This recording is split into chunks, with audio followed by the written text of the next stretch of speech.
Chris, welcome to the show. Dr. Vic, thank you so much for having me on your show. I'm excited about sharing some information, and I think you're going to ask me some questions that are going to challenge me. So this is exciting. You said it before the recording, and I'm like, all right, this guy doesn't know. He may not know my full background, but I know we're gonna have fun here regardless. It's all about that. Before we get into the stuff that we were just chatting about before here, which I'm excited to dive deep into, real quick, can you just share with the listeners your story, how you got into what you're doing today? Yeah. I can certainly tell you I never intended to be, and really what I am making people aware of is research behind a particular supplement. And it turns out that the main molecule in that supplement I've been manufacturing for 30 years.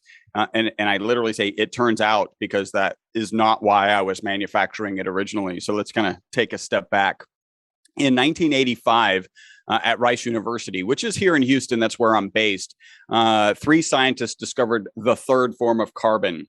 So I'm holding up a molecule here. For those of you who are just listening, the best way to imagine this molecule is to think about a soccer ball and imagine that the lines on the soccer ball represent the bonds between the carbon atoms. So you have a spherical molecule of 60 carbon atoms. That molecule was discovered in 1985 by 3 scientists. And then the 3 scientists who discovered it won the Nobel Prize for that discovery in 1996. So that's a short 11 years from discovery to being awarded the Nobel Prize. They weren't awarded the Nobel Prize because it was going to be an amazing supplement. They were actually awarded the Nobel Prize because the molecule is amazing. I like to say it performs as well or better than the current best material in every application. So it makes better inks, better batteries, better tires, better photocells. And yes, we're talking about a supplement, so you might start getting nervous at this point, because those aren't things that you usually associate with a supplement. But don't worry, it's going to get worse. They actually thought this molecule would be toxic, right? So some various shapes on the exterior of the molecule reminded them of benzene. Benzene is toxic. It is carcinogenic. And so they just made this assumption that this molecule would be toxic. They put it in a toxicity study. The results of that study were published in 2012. In that study, they gave rats water, rats olive oil, and now the story starts getting better, at least in the supplement direction. So they gave rats water, olive oil, and then olive oil with this molecule. We call this molecule ESS60. Instead of being toxic, the rats that they gave olive oil with ESS60, really the MyVitalC formula to, lived 90% longer than the control group. That's the single longest longevity experimental result in history. And not only, that's pretty profound. Not only did they live longer, they also all died without tumors. So a typical Wistar rat will live out to about 32 months, and they'll have a known amount of tumor mass in their bodies. The longer they live, the more tumor mass they have in the bodies. Despite the fact that the MyVitalC rats lived 90% longer, none of them had any tumors. Now, that was published in 2012. At this point with my business partner, we're happy-go-lucky carbon nanomaterial scientists. Yes, there is such a thing. I'm one. And now that kind of changed our trajectory to going into the supplement market. And to be honest, we avoided that for at least another 4 years. By about mid-2013, this incredibly wacky group of biohackers, and I can affectionately call them wacky because I am now a biohacker, started calling us and saying, hey, how much in a dose? And we were like, wait a minute, how much of this material that we sell to research institutions around the world that they put in ink, batteries, tires, and photocells should you consume? We're going to go with absolutely zero. We actually added not for human consumption to our labeling in mid-2013. So you think about it, company was formed. We start manufacturing in 1991. All the way to 2013, we don't have to worry about warning people not to consume this because, scientists just don't consume things in general. And now we've got biohackers who are interested in consuming it because of this longevity study. We did add not for human consumption to the labeling. And between 2013 and 2017, we were doing research. My business partner and I were meeting on a quarterly basis and saying, hey, is this something we want to pursue? One of the things that kind of led us not to want to pursue it is I found a research paper, this peer-reviewed published research, that said 50% of the supplements that are on the market don't have in them what they say they have in them. Now that sounds incredibly dramatic. It's not as dramatic as it sounds. It just means like, if it said it had a gram of vitamin C, maybe it only had 950 milligrams instead of 1,000 milligrams, and so it's not that dramatic. But in some cases, it is. There are actually products, supplements on the market that don't have any of what they say that they have in them. And if you compare that to the industry we were in, carbon nanomaterials, we're selling these research materials to research institutions around the world. They've got the lab equipment. When we sell them a product, the first thing they do is test it in their lab equipment to make sure that what we sold them is what we told them we were going to send them. And that is almost the antithesis of the supplement market, right? Like nobody has an HPLC. They're receiving, people don't even count the tablets, right? Like I often kind of wonder, what does a 5-star review on Amazon mean if you've got a vitamin C tablet? I think we can agree the average consumer didn't take the tablet and crush it up and put it in their HPLC and confirm it was ascorbic acid. I think that's a given. They probably didn't measure it and make sure it was a gram of vitamin C. They probably didn't even count the tablets, right? Like at the end of the day, I joke that Amazon harassed them long enough that and before they passed, they left a 5-star review, right? So be careful about buying supplements on Amazon. So opposite kind of market, right? We're selling to research institutions, the supplement market. I'm reading this paper. My business partner and I are meeting again quarterly. Do we want to get into this industry? We're actually getting phone calls about 2 or 3 times a week of people saying some pretty phenomenal things about consuming the product. They're saying, "Hey, my knee pain is gone," and a typical phone call, I'd be like, "Well, you mean the knee pain of your rat, right? Because it literally says not for human consumption on the labeling." And they're like, yeah. How much should I take? Well, still it says not for human consumption. So we're gonna articulate 0. That was how the business stayed. And until about 2017, latter part of 2017, a guy with a big YouTube following started talking about all the benefits he was getting taking it on a daily basis. And our phone went from 2 to 3 times a week to like 10 times a day. And that's when my business partner and I were like, okay, so yes, we're carbon nanomaterial scientists. We're also entrepreneurs. This is clearly some sort of opportunity that's landed in our lap. What do we do with it? And we asked ourselves 2 questions. The first question is a moral question. Am I comfortable selling it? And I take it. My wife takes it. Everybody on our team takes it. By the way, not a requirement to work here. Like you don't have to take it. So yeah, I'm comfortable selling it. Robert and I are comfortable selling it.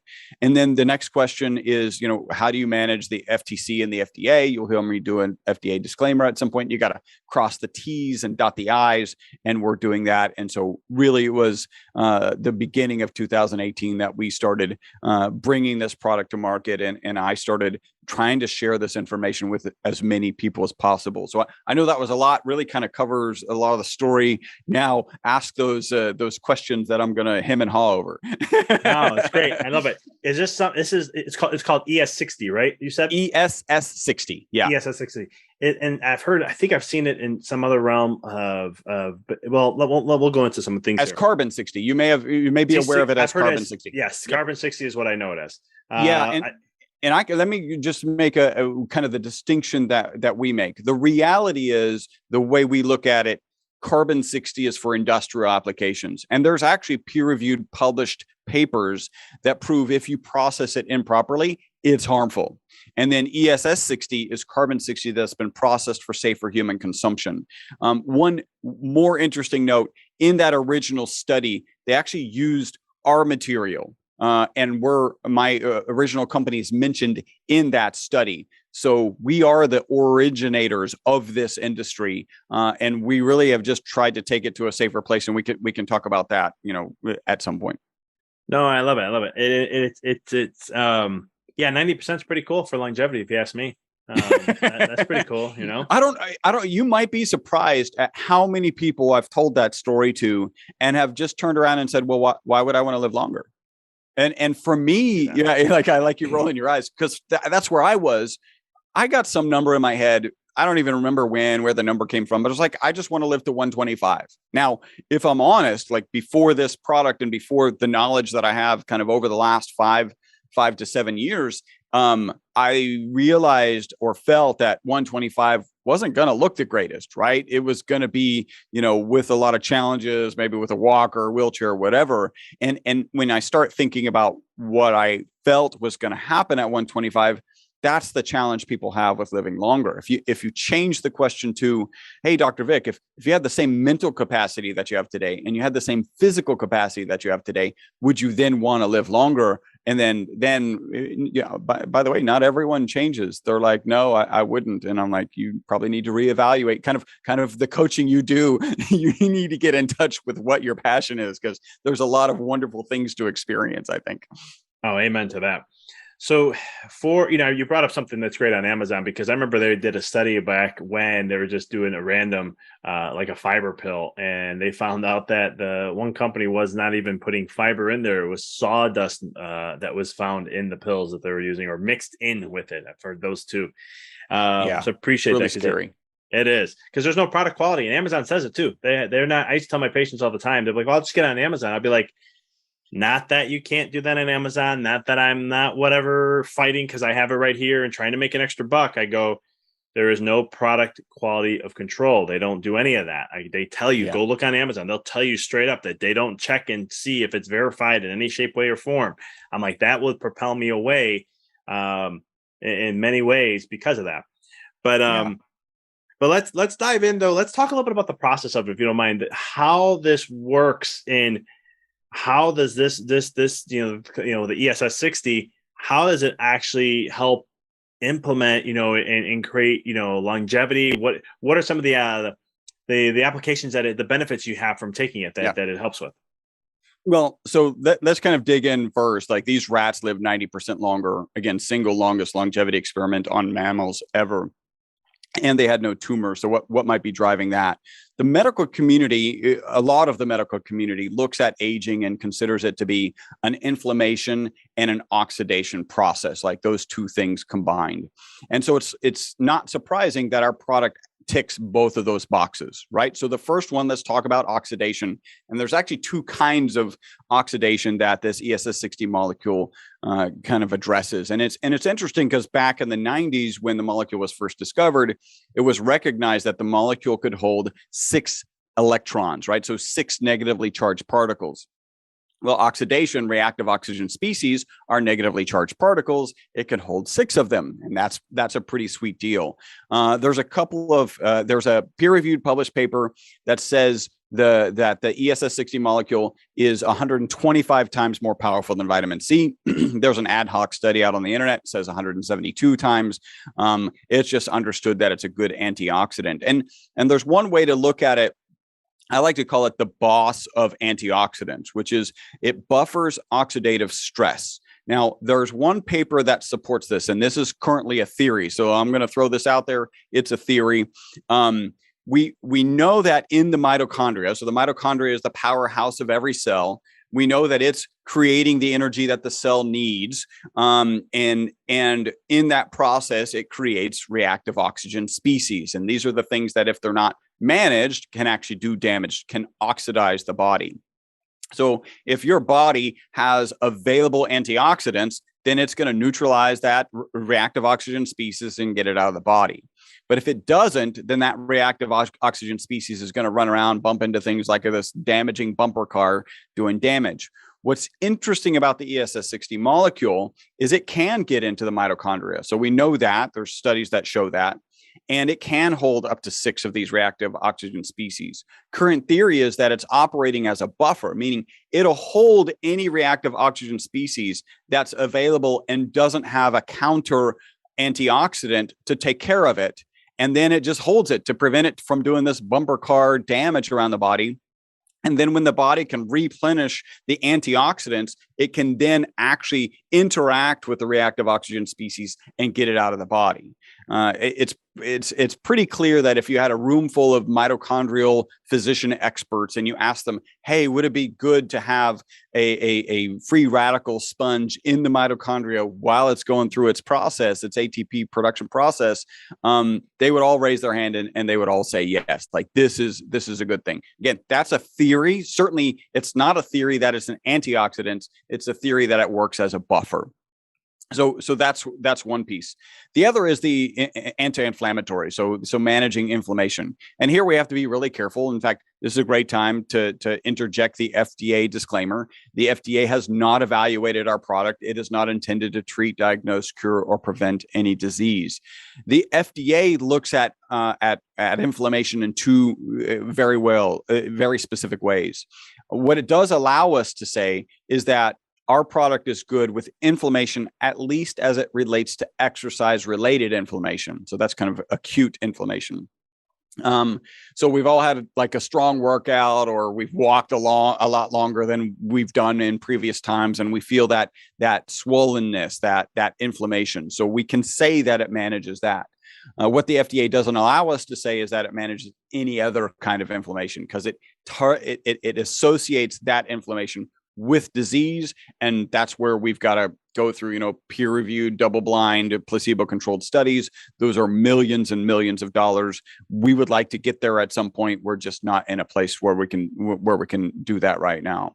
And just to kind of wrap up inflammation, our product fits perfectly in the anti-inflammatory diet. That diet's associated with the blue zone people. These are people who tend to have reduced incidences of stroke, reduced incidences of heart attack, and actually live longer. And so, yeah, we tick kind of both of those boxes. I love that. Does this cross the blood-brain barrier also? It does, yes. And in reality, if it can get into the mitochondria, it's probably going to be able to go wherever it wants, right? And if you think about, again, that buffering oxidative stress in the mitochondria, we have testimonials really almost in every kind of aspect of health. And I've got to be really careful here when we start talking about testimonials. I might even do the disclaimer again, but the thing that explains it, and actually, let me just drop the most consistent testimonial that we get from our customers is they take the product in the morning. It gives them mental focus and energy during the day, and then better sleep that night. I'm not aware of anything that you take in the morning that gives you better sleep that night. Now, I'm aware of things you can do, right? If you get exposure to the sun in the morning, that can help get your circadian rhythm in line, and it can help you sleep. If you get exercise in the morning, as opposed to not getting exercise, that can help you sleep that night.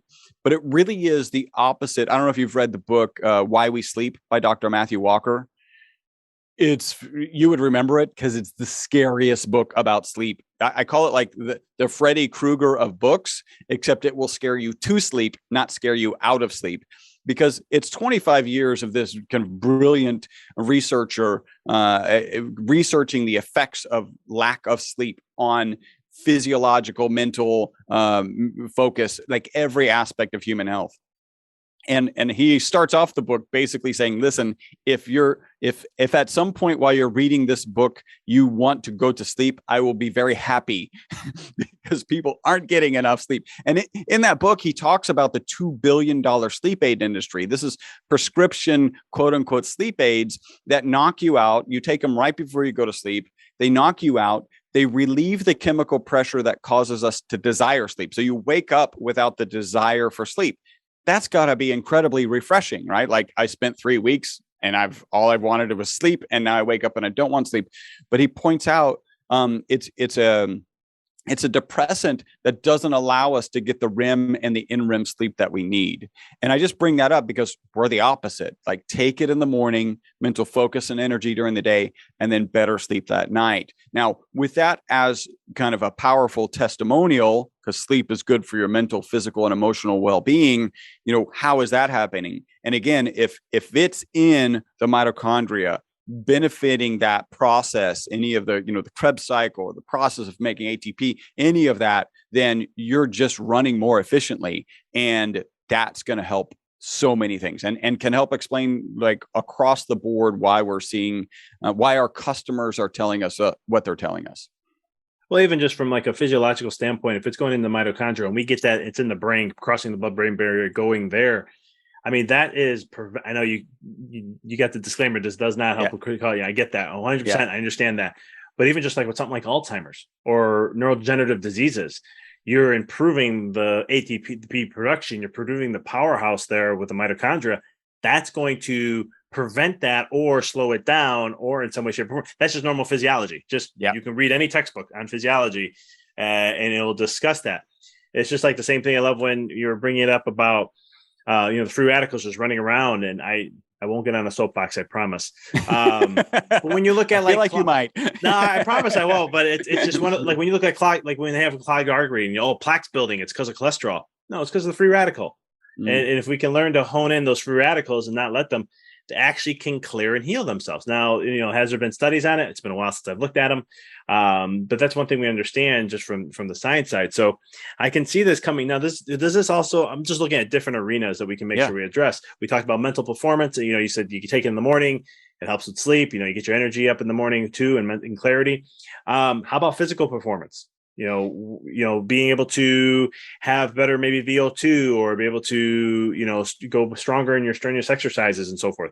Well, I think the best example of that is there's a guy I'm in contact with. His name is Anthony Kunkel. He's a 2-time U.S. ultra running champion. And he reached out, and the first call that I had with him, he was like, hey, it was very interesting, because he was like, hey, I started on the formula. I was just taking the one serving. I didn't really notice much. And then I tripled it, and I was basically blown away. And he's in that first conversation, he's like, this could easily be the difference between somebody having a hobby of running and somebody having a career of running. And this is a guy, he's won a U.S. national champion for a 50-mile run and a 100K run, which is 62 miles. Yeah, it's insane, right? So I feel like this does kind of pop us into the elite and extreme athlete.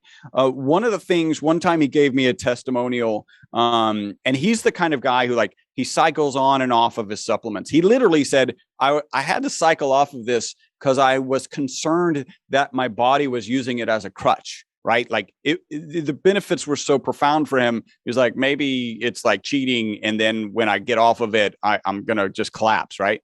And he found that not to be true. So he's very analytical, cycle on one supplement, cycle off one supplement. And I think we've got a blog post that's coming out soon that kind of outlines that process. But one of his testimonials was, I don't believe that this helps with exercise recovery. I believe it prevents damage in the first place, which I've never heard really anything like that. And he goes, the reason I believe that is because on the last 5 miles of a 50-mile run, that's a phrase you don't hear very often, where strength and stability were a problem, they're no longer a problem. And then I'm going to couple that with one other. There's a biologist in kind of in the field who's a weightlifter, and he talks in a video about having torn his tendons twice. And his contention is that in a typical exercise workout, you're engaging 20 to 30% of your muscle fibers. And he believes this product is actually helping to engage like 80%. Which your tendons aren't designed for, and so you've got to be careful with. So yeah, we've got, and actually I have a former professional football player, an indoor soccer player, have talked about how actually the next day after their first serving, it had noticeable improvements in running stairs and actually staying on the pitch. If you've ever played indoor soccer, it's kind of like hockey. It's like all you do is sprint, and then you're gasping for air as you go sit on the bench, and then you come back out and sprint some more. So it's a super intense workout. And he said it doubled his time on the field. So yeah, there's some. We certainly have lots of testimonials about performance improvements. No, I love that. It's I mean, I could see that just from a physiological standpoint with free radical, just being able to absorb them, because you said it takes 6. So then I'm curious to know if you know this number then. What's a normal dose that someone would take? Well, I know you don't know this. The second question I'm curious to see, I'll ask. Okay. After. So we've got a normal dose, and we've kind of laid it out there at about 5 mils. That's 1 teaspoon. What I did is I did an allometric calculation from what the rats were studying. So allometric basically means we know that rats have a different metabolism than us. And so like, on a per kilogram basis, if we were to take the same amount of product those Wistar rats were given originally, we'd be taking a cup full of this product, which is like a lot of olive oil. Everyone taking this product would be fat, and we probably wouldn't be having a conversation. But when you take into account the metabolism and this is really geeky. I love this. It turns out that you can equate metabolisms just by surface area of the animal, right? So you understand the surface area of a human, you understand the surface area of a rat, and you have this way to calculate what we gave on a per kilogram basis to the rat is adjusted at this metabolism rate, really surface area rate. And so we ended up at about 1 teaspoon. Now, I've had people who have been in contact on a regular basis who are taking drops of this stuff and saying that they notice a difference. And that doesn't really surprise me, because the reality is this molecule, this ESS60 molecule, is so small that in 1 drop of our product, we have like, I've got the number written down somewhere. We've got like 475 times more molecules in 1 drop than you have cells in your body, because it's so small, right? So it is possible that 1 drop can have this impact. I think it takes more, and just from experience, if I get to the middle of the day, and this used to happen a lot back in like 2018 when we were starting, and it wasn't part of my routine. If I got to the middle of the day and was like, oh, maybe I need another cup of coffee, or I need to take a nap and I'm yawning, I could always look back and I hadn't taken MyVitalC that morning. And now that it's part of my routine, literally in my coffee, my routine is, I don't know if you do bulletproof coffee. Is that something you've ever messed around with? I didn't do the bulletproof as Dave Asprey does it, but yeah, I've done it similar than that. Probably been doing it on and off for the last 14 years, 13 years. Oh, wow. Now. Yeah. Yeah. So typically the bulletproof is some ghee, some MCT, and then you mix it into a quality coffee. I use our MCT, right? So we have an MCT product. Olive oil is the one we recommend, but for flavor, we have avocado and MCT. MCT with this molecule in it is actually a beautiful purple color. It's just kind of amazing that the black powder of ESS60 turns this beautiful purple color. But I put our MCT in the coffee while that's blending. I take 1.5 teaspoons of our olive oil. And so now I never miss. And then for lunch, I typically have a salad, and I'll put our avocado product on our salad. So that's the fact that I would get kind of tired and needing a boost of energy kind of later in the day, even if I'm doing like back-to-back podcasts or kind of meetings that are whatever stressful. I'll take another serving because I feel it. So I don't think 1 drop is the right answer. And a teaspoon seems to work pretty well. And we sell it. One of the ways that we sell it is in these kind of really interesting ampules. So I'm holding up, if you've ever seen people have little tiny plastic ampules that they'll put for contact lenses, right? This is bigger. It's 1 teaspoon in 1 serving. It's great for like taking on planes, and I keep them in the car. Like if I'm tired, I'm gonna take another serving.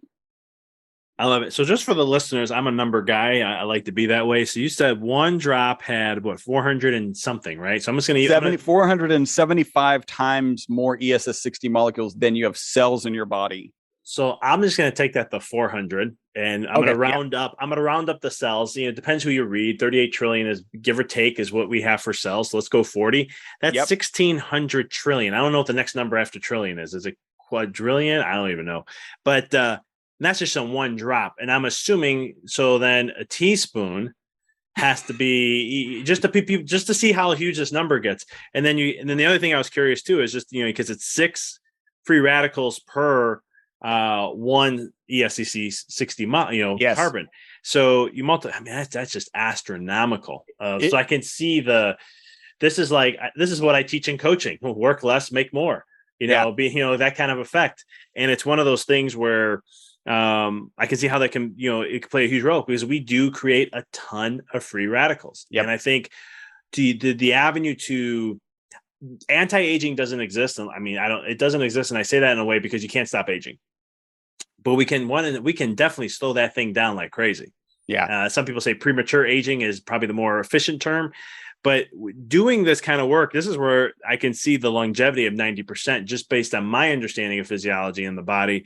When you're reducing that much, it's less stress on the body altogether. It's less stress on the cells, less damage, to where sometimes you get I bet you this is good for skin too. I wonder if you guys have any testimonies where people are like wrinkles were starting to go away or things like that. So this is it. Let me tell you an interesting story. So first off, I didn't want to be in the supplement industry, right? Like we really, from 2013 to 2017, we're like, this is not something that we're really interested in.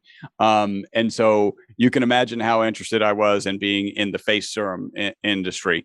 It's kind of exponentially less interested. But basically, we were getting great testimonials about skin and hair just from people consuming the product, right? And skin and hair is really an indication of physical health, because at the end of the day, it's aesthetic, right? And your body is more concerned about staying alive and staying healthy than it is about being pretty, right? Like first stay alive and don't die, and then be pretty so that you can, procreate. And so when we start getting testimonials about skin improvements and hair improvements and faster growing nails, then you start to understand, well, there are improvements in health that are happening and overall wellness that are happening.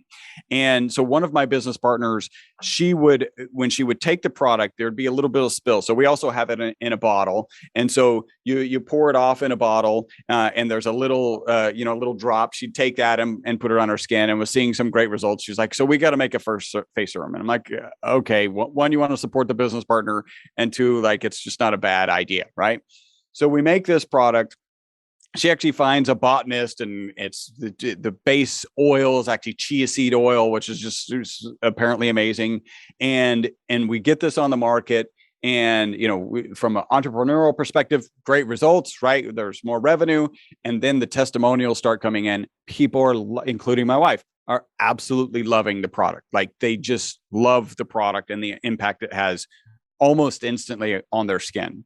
So that's that. And then I actually have a director of research who finds another molecule. So you're probably familiar with peptides.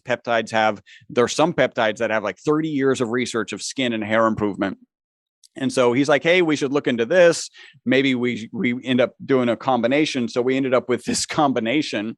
So we call it UTH29, right? Which is a peptide, which is water-based. And then we've got ESS60 in oil, right? So obviously oil-based.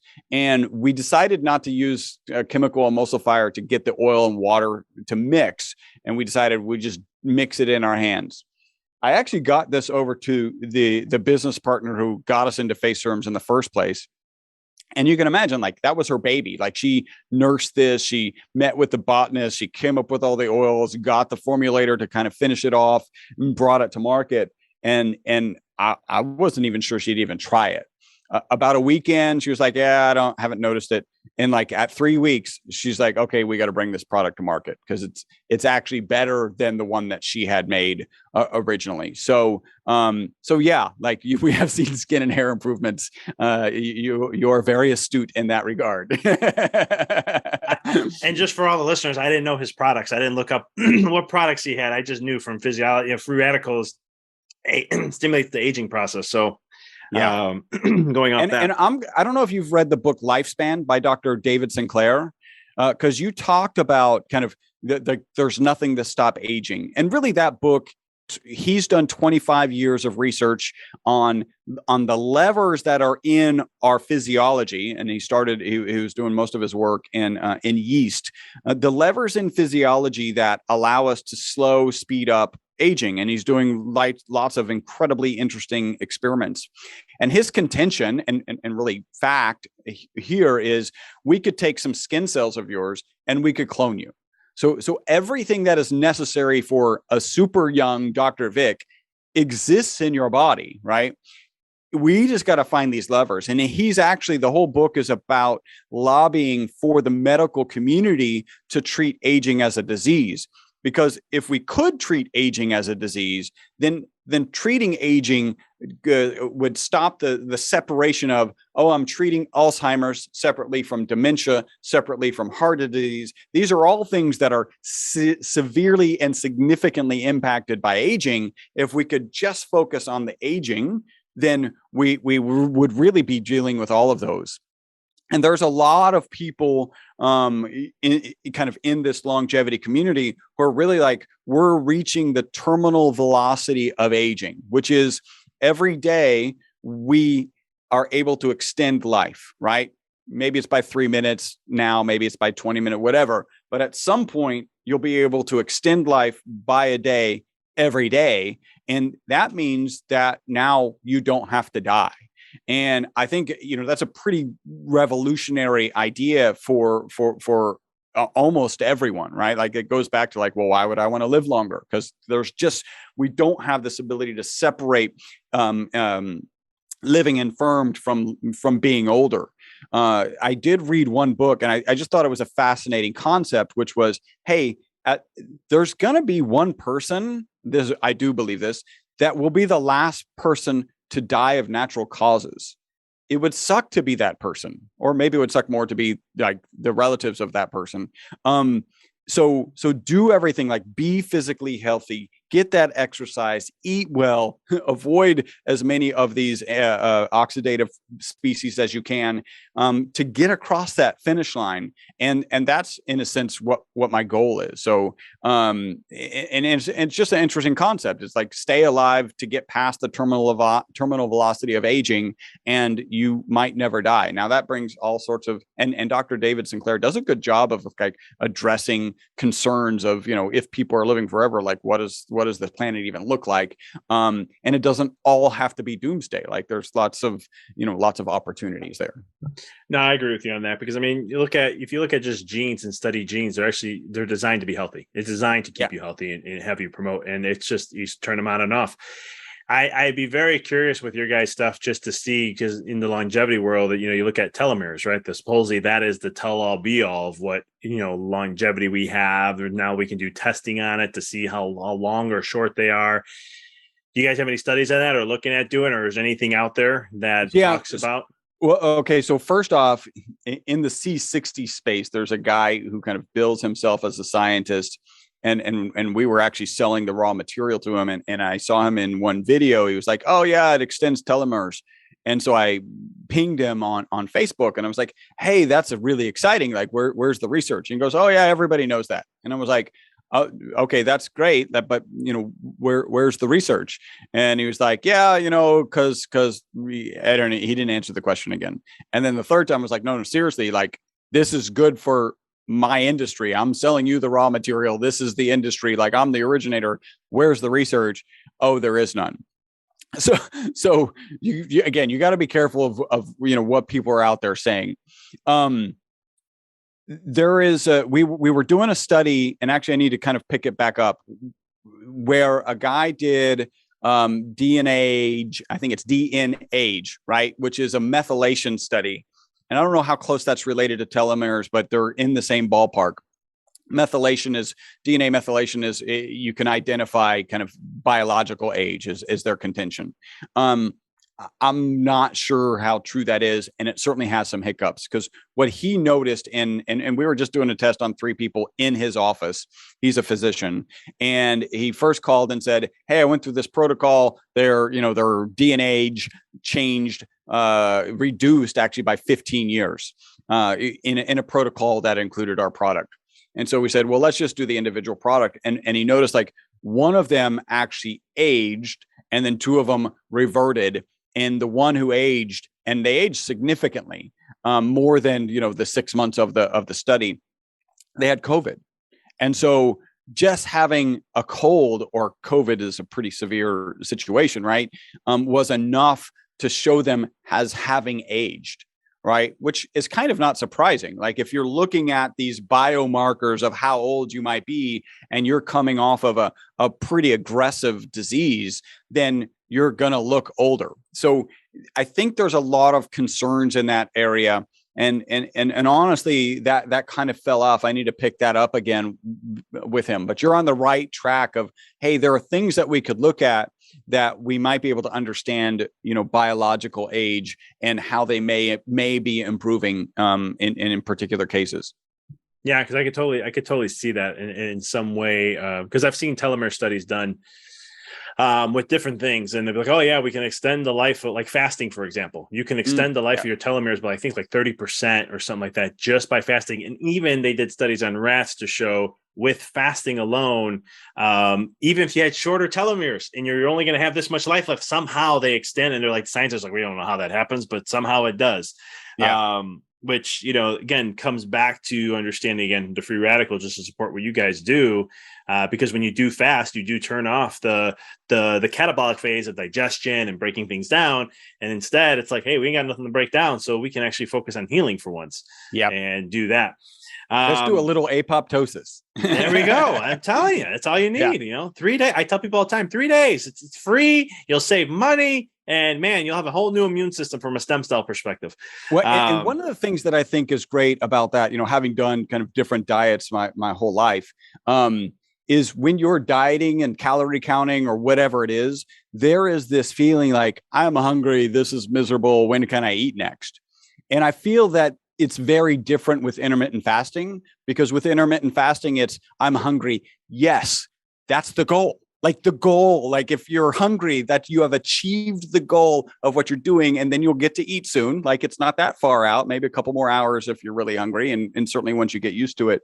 But for me, there's a different mindset in I'm hungry. Yes, like that's a good thing. I've been fasting on and off pretty much not on my whole life, but since I was like in high school. I was raised Catholic, so like during Lent and Fridays, and then all these different things. But I didn't get really into it until like getting back into it consistently, probably about 10 years ago. And it's one of those things where you get to a point though where you don't get hungry at all anymore. Yeah. Like I won't test it. I don't want to go 7, 9, 12 days before because I think hunger kicks in really around day 7. I'm like, I don't want to test that. 3 days is good. I like 3 days. I don't do it all the time. I do more 1 days. But one thing I wanted to ask about, just you're a biohacker. I've been a biohacker, I don't know, 13 years now, since I was in school. So we were doing keto diet before it was called keto diet. We were like, oh, we're gonna do the high fat diet, just eat a ton of high fat, 60-70% a day, and we're gonna work out a certain way, we're gonna intermittent fast. Best for it, this can be personally for you, this can be scientifically. I'm just asking, how can you utilize the product to also utilize with biohacking? Like, what can you add to that too? Because you said it gives you energy, mental focus, and helps you sleep better. Is there other things you can stack on that to take it even further, or is that's the only thing you do? Yeah, so I do intermittent fasting. So I actually haven't done a full day fast. I need to add it because it could be a good experience, and it'd be more interesting to do a 2-day fast like that, like a 1 day, because I'm basically an 18-hour fast most days, right? So 1 day is a couple more hours, like that doesn't even matter. So to go to 2 days, it would be something that I'd feel and experience. And just real quick on that, in this study where the rats were given the MyVitalC formula, they lived 90% longer. The next best way to live longer is calorie restriction, right? If you reduce your calorie consumption by 30%, you can extend your life by 30%. This has been proven in like probably tadflies, rats, mice, pigs, maybe even monkeys. Like, so in almost every species, there's this understanding. By the way, I call that the starve yourself 1/3 to death diet. Nobody really seems to sign up for that diet. I think they need a new marketing spin. They need a little bit of help. But so there is the understanding of this fasting process works. And there isn't any study that I'm aware of about intermittent fasting and extension of life. There may be some in rats. But what they do is they say, hey, the markers that people experience or animals experience when they're actually doing full-on calorie restriction are very similar to the markers that they, or identical to the markers that they get when they're doing intermittent fasting. And so therefore they're just making A plus B equals C. Now, it's not necessarily true, like they need to carry those all the way through. But those are good ways. So for me, I do intermittent fasting, and then I end up cheating because I have my coffee in the morning, right? And my coffee's got a little bit of MCT in it, and it's got, and I take a teaspoon and a half of olive oil. So I'm definitely cheating, but I also extended, my last meal is about 9, is no late. Well, my last little snack, I have a little bit of chocolate, a little square of chocolate at the end of the evening. And that happens before right around 9. And then I'm not eating until 2. So like, other than the coffee. How do you fold this in? So I think in an ideal world, if you're doing intermittent fasting, you actually want to be consuming the product at some point within your eating time frame, right? So we have some customers who will take this late at night and it'll keep them up, right? And we even have some people who are like, when I took a full serving, it kept me up, so I had to cut my serving in half. That was taking it in the morning. That's not true for me, but I'm also the guy who can drink a cup of coffee and go right to sleep. Now, I'm aware that it's messing up my sleep, and that's not a good plan. But I can actually go to sleep, so I'm not a good test case. So what I would be looking to do is, get that serving as early in breaking your fast as possible, if you want to be true to it. Or with me, and even Dave Asprey, but I understand why he says this, says that, hey, if you cheat a little bit, and it helps you suffer less, then this is probably okay. I think you need to do a little bit more research to understand, is a teaspoon and a half of MCT oil and a teaspoon and a half, in my case, of olive oil in the morning, how detrimental is that to staying in ketosis, right? Like that's the issue.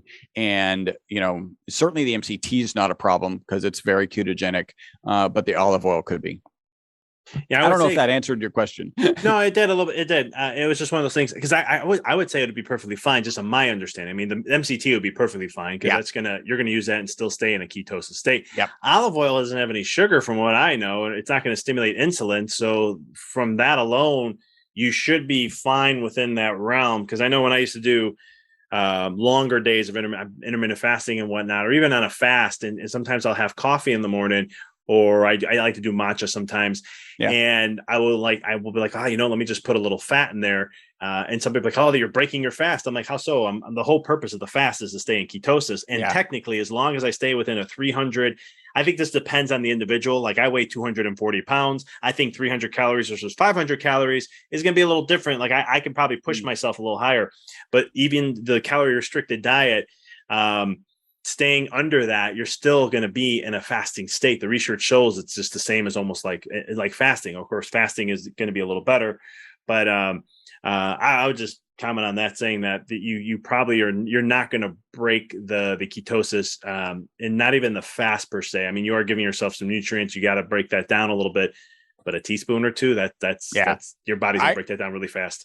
I think it's okay, right? Obviously, technically breaking the fast because you're consuming calories, right? But I can tell you, for the last 3 hours before I break my fast, I am hungry, right? So in that context, I'm like, again, yes, I'm hungry. That's the goal, and I'm achieving that goal. And I know that sounds really miserable. Just like some people are like, I just hate being hungry. You really get acclimated to it pretty quickly. It's not as traumatic as you think. I mean, and there are days where I'm watching the clock and waiting to making my salad a little bit earlier so I can start shoving stuff in my face as soon as it's time. But I mean, it really is. I don't know. I like it, and it also is kind of being able to manage, how your body functions and being in control of it, I think is really a good thing. Like, it's a good thing for your mental well-being. So much truth to that. I can talk to you all day on this, Chris, but I want to be able to ask, how can people find you, follow you, get the product, and so much more?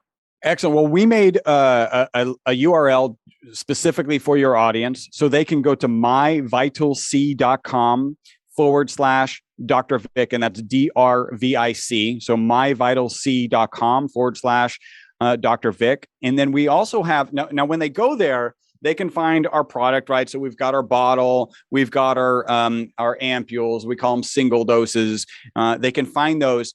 Any one of them, you can go on subscription, and on subscription, there's a 25% discount, right?